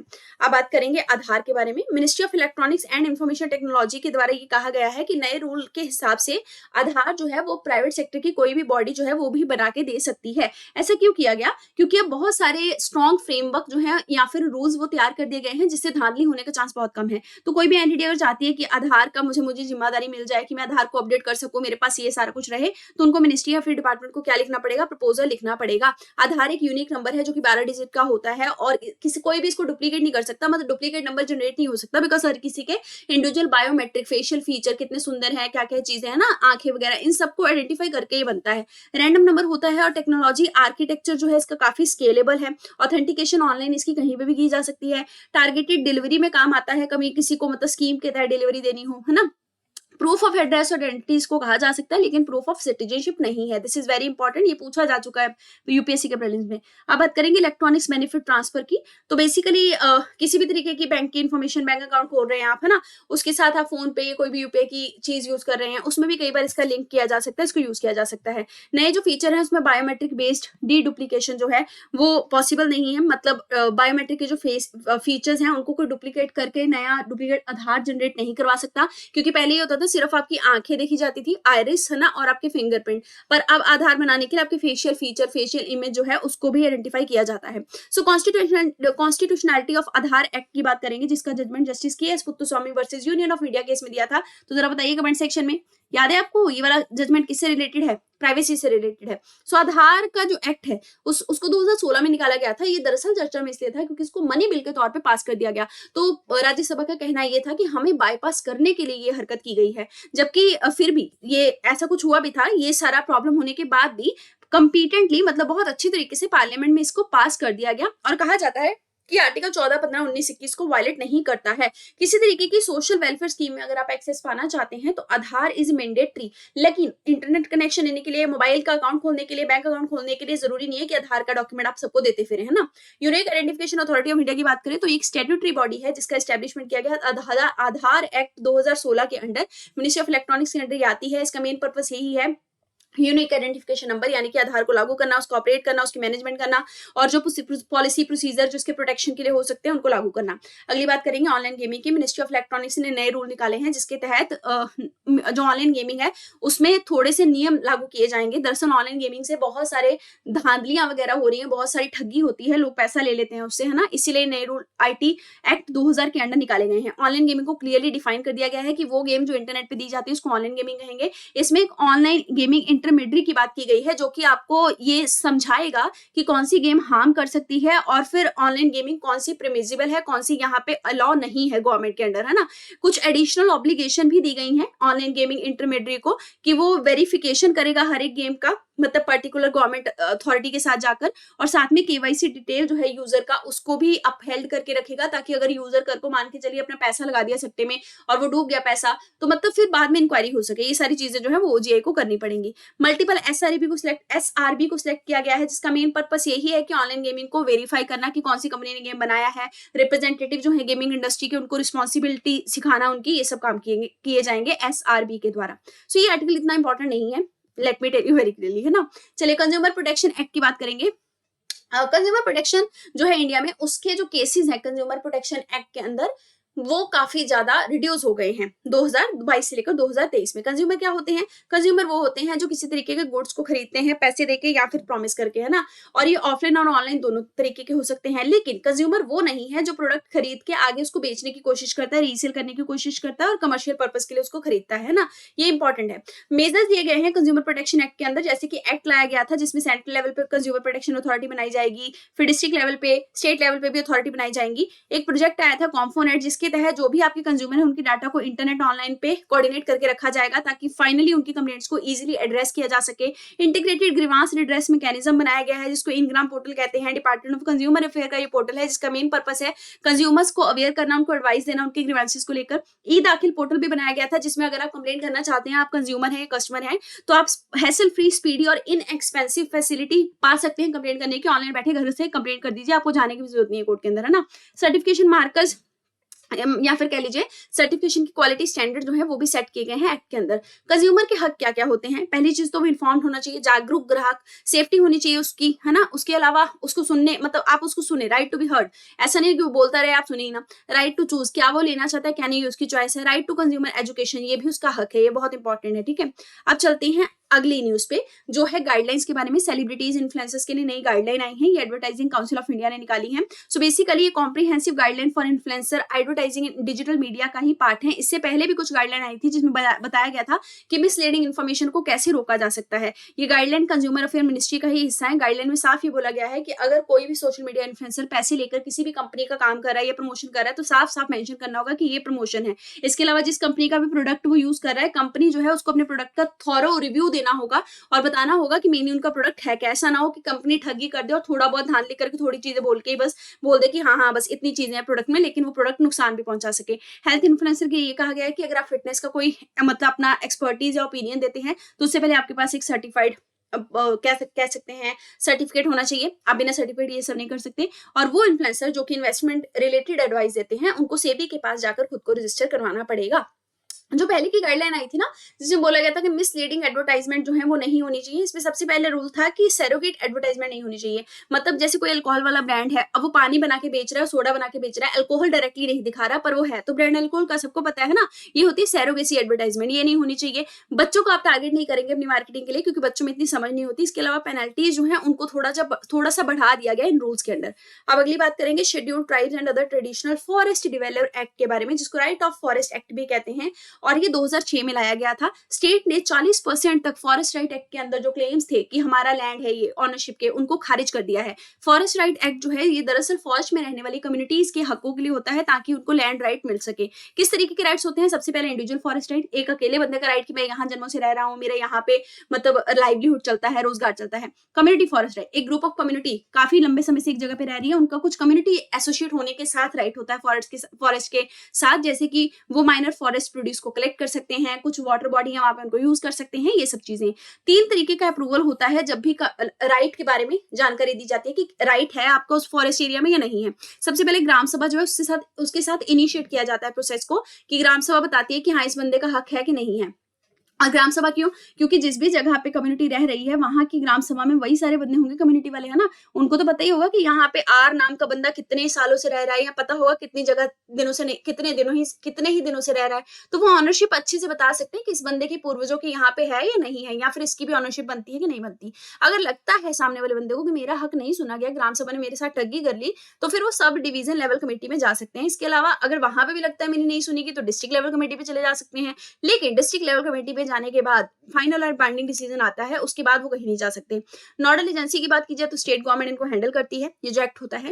ग्राम सभा का रोल मैं आपको बता चुकी हूँ। लैंड टाइटल की बात की जाए तो लैंड टाइटल जो मिलेगा, मतलब ऑनरशिप जो मिलेगी फॉरेस्ट के एरिया में, वो सिर्फ 4 हेक्टेयर तक ही मिलेगी, उससे ज्यादा के लैंड की नहीं मिलेगी, और ये एक लीगल टाइटल होगा। आप अपने आने वाले वंशजों को वो टाइटल दे सकते हैं, लेकिन किसी को और प्रॉपर्टी बेच नहीं सकते। It is not transferable and alienable. ऐसा नहीं कल को प्राइवेट सेक्टर को बेच दी, है ना। फॉरेस्ट का जो डाइवर्जन है वो लोकल लोग जो है वो अपने डेवलपमेंट राइट्स के लिए कर सकते हैं, क्योंकि उन्हीं का हक है, क्योंकि उनका वो लैंड है। इसके अलावा national park, wild life sanctuaries और टाइगर रिजर्व के अंदर भी फॉरेस्ट राइट दिए जाते हैं। लीगल सेफगार्ड है कुछ, जैसे कि इसका सेक्शन 3 जो है वो साफ बोलता है कि राइट होना चाहिए फॉरेस्ट ड्वेलिंग कम्युनिटी का वहां की चीजों को यूज करने का। आर्टिकल 244 बोलता है कि शेड्यूल एरिया के क्या क्या राइट्स जो हैं वो होने चाहिए। इसके अलावा कुछ जुडिशियल अनाउंसमेंट में लिखा गया था कि Odisha mining corporation versus union of India में सुप्रीम कोर्ट कहता है कि ग्राम सभा जो है वो डिसाइड करेगी कि कोई भी प्रोजेक्ट प्राइवेट सेक्टर कंपनी का यहाँ पे लगना चाहिए उस एरिया में जहां वो रहते हैं, या फिर नहीं लगना चाहिए। अदर इंपॉर्टेंट न्यूज पे आगे, सबसे पहले ई गवर्न स्टेट। केरला सबसे पहला फुल्ली फ्लेज ई गवर्न स्टेट बना है, जहां पे सिटीजन्स को जो सर्विसेज है वो ऑनलाइन मोड में दी जाएंगी, आईसीटी का, इंफॉर्मेशन कम्युनिकेशन टेक्नोलॉजी का यूज करके। इसका एक example Kerala fibre optic network, जिसमें कि इंटरनेट का एक्सेस हर एक सिटीजन को केरला में दे दिया गया है ऑप्टिकल फाइबर बिछा के। ई सेवानम, जिसमें कि 900 पब्लिक सर्विस तालुक लेवल के ऑफिस में जाकर आपको ऑनलाइन प्रोवाइड की जाएंगी। अगली बात करेंगे एमसीए यानी कि मिनिस्ट्री ऑफ कॉर्पोरेट अफेयर और मिनिस्ट्री ऑफ इलेक्ट्रॉनिक्स के रूल की सेपरेशन के बारे में। तो इनका जो रोल है वो अलग क्यों कर दिया गया, किस सेंस में अलग किया गया है? डिजिटल मार्केट के कॉन्टेक्स्ट में। तो मिनिस्ट्री ऑफ कॉर्पोरेट अफेयर जो है वो डिजिटल मार्केट के कॉम्पिटिशन इश्यूज के मामलों को देखेगी, और मिनिस्ट्री ऑफ इन्फॉर्मेशन जो है ये सेक्टर स्पेसिफिक इशू जो है डिजिटल मार्केट के उनको हैंडल करेगी। पंचायत डेवलपमेंट इंडेक्स की बात करें तो इसको यूनियन मिनिस्ट्री ऑफ पंचायती राज के द्वारा रिलीज किया गया था। इसका मेन पर्पस है हर एक पंचायत की ग्रोथ और डेवलपमेंट देखना और आपस में उनको कॉम्पिटिशन करवा के रखना। इसमें ग्रेडिंग दी जाती है, जैसे स्कूलों में दी जाती थी ABCD। आईना डैशबोर्ड की बात करेंगे। आईना dashboard portal ministry of housing and urban affair का है। इसका मेन पर्पस है कि हर एक अर्बन एरियाज के बारे में उसका क्या ग्रोथ हुआ है उसको स्टडी करना, या फिर उस पे उनको स्कोर देना। तो ये जो ग्रोथ है किन पैरामीटर्स पे देखा जाएगा, वहां की पॉलिटिक्स कैसी है, फाइनेंस कैसा है, प्लानिंग कैसी है, सिटीजन सेंट्रिक गवर्नेंस है कि नहीं, और बेसिक सर्विस कहाँ डिलीवर कैसे की जा रही है। डिजिटल इंडिया कॉर्पोरेशन जो है वो इसके डाटा को पूरे तरीके से मैनेज करेगी, जो भी डाटा हर एक अर्बन सिटी से मिलेगा। और ये डिजिटल इंडिया कॉर्पोरेशन जो है डिजिटल इंडिया मिशन के थ्रू भी डाटा को कलेक्ट करती है। अगली बात करेंगे guideline on acceptance of award by government servant. साफ बोला गया है कि डिपार्टमेंट ऑफ पर्सनल के द्वारा दरअसल साफ बोला गया है कि कोई भी मतलब सिविल सर्वेंट है, अगर उसको किसी प्राइवेट अथॉरिटी से, प्राइवेट बॉडी से अवार्ड मिल रहा है, तो वो अवार्ड उसी कंडीशन पे एक्सेप्ट कर सकते हैं कि उनकी जो कॉम्पिटेंट अथॉरिटी है, जैसे कि सेक्रेटरी हो गए उस मिनिस्ट्री के, उनकी परमिशन पहले उनको मिलनी चाहिए। इसके अलावा जो अवार्ड है उसमें कोई पैसा नहीं होना चाहिए, मॉनेटरी कॉम्पोनेंट नहीं होना चाहिए, और जिस प्राइवेट बॉडी से अवार्ड मिल रहा है वो थोड़ी ट्रस्टवर्दी, भरोसे लायक होनी चाहिए। अगली बात करेंगे आर्टिकल 311 के सेक्शन 2 की। जम्मू एंड कश्मीर की गवर्नमेंट ने 4 गवर्नमेंट एम्प्लॉइज को 311 आर्टिकल के तहत टर्मिनेट कर दिया, ये कह के कि ये हमारी सिक्योरिटी को थ्रेट है। आर्टिकल 311 में बोला गया है कि किसी भी सिविल सर्वेंट को राज्य के द्वारा या फिर यूनियन के द्वारा निकाला नहीं जा सकता, डिसमिस और रिमूव नहीं किया जा सकता अनटिल एंड अनलेस, किस अथॉरिटी के द्वारा नहीं किया जा सकता, उस अथॉरिटी के द्वारा जिसने उसे अपॉइंट किया है, उससे छोटी अथॉरिटी उनको रिमूव या डिसमिस नहीं कर सकती। और अपॉइंटमेंट कौन करता है? प्रेसिडेंट। और फिर साफ सी बात है प्रेसिडेंट ही डिसमिस कर सकते हैं ना, प्रेसिडेंट या गवर्नर कह लीजिए राज्यों के लेवल पर, तो वही जो है वो डिसमिस और रिमूव कर सकते हैं। और सबसे पहली बात यह है कि अगर डिसमिसल और रिमूवल होना भी है तो उससे पहले सुना जाएगा सामने वाले सिविल सर्वेंट को कि उसका क्या कहना है, उसका क्या टेक है, और इंक्वायरी बिठाई जाएगी ताकि उसके चार्जेस जो हैं वो प्रूव हो सके। और फिर एक और एक्सेप्शन है, कई बार ऐसा होगा कि इंक्वायरी वगैरह नहीं बिठाई जाएगी, ना ही उसको सुना जाएगा, अगर ऐसा लगता है कि स्टेट की जो सिक्योरिटी है वो उस सिविल सर्वेंट की वजह से खतरे में आ गई है। तो ये एक एक्सेप्शन है जिसको यूज करके जम्मू एंड कश्मीर ने सिविल सर्वेंट्स को निकाला। And that's it for the lecture. यहाँ से हमारा होता है पीटी 365 डन, जो मैंने पहले भी लिखा था, जो रिकॉर्डिंग खराब हो गई थी जैसे मैंने आपको कहा ना। सो आगे के सब्जेक्ट्स के भी जल्द ही पीटी 365 जैसे आएंगे, हम उनको कवर करेंगे। तब तक के लिए पढ़ते रहिए। Thank you.